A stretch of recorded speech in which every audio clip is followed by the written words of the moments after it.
Pabung Biren ngasi nacha Pabung da wa khara haijage wase amta hairoi haina koi so dum khangjillaga dum leibane dubo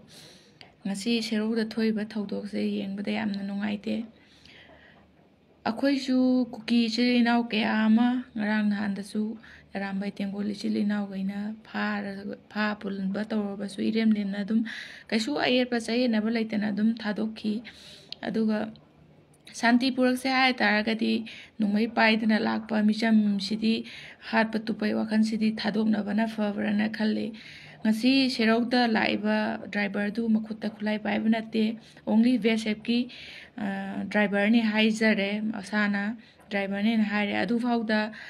hat patupai wakhala dum leire aduna maitai do kannabagi damakta hona zero vsf amaju ngasi leitre serauda Sida kay no Haijani di haidi Manipur se kuki na palabra Pabung aduna kesu Pabungi pawara mata laitrabra makoi se warak na bagi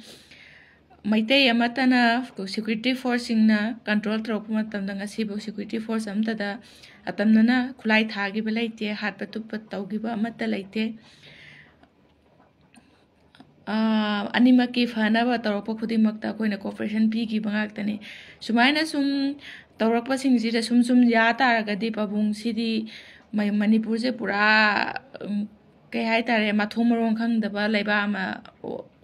oiradra na haibagi kaino do akhoi wakhan sida laijare kuki na tawri makhai edum jabagi phibam da laaga di lebak se kamaina shanti purakani puraroi haina sukhalle maramdi central force amada ekte irai laina khut tharaga eta hatok ngamba ise maitai gi misam amada di makhoina kaisu laitana nga ma dagi maman hena laitana khalladra na haibe wakhan do lae si yoksala ga di Pabung na thuba matamda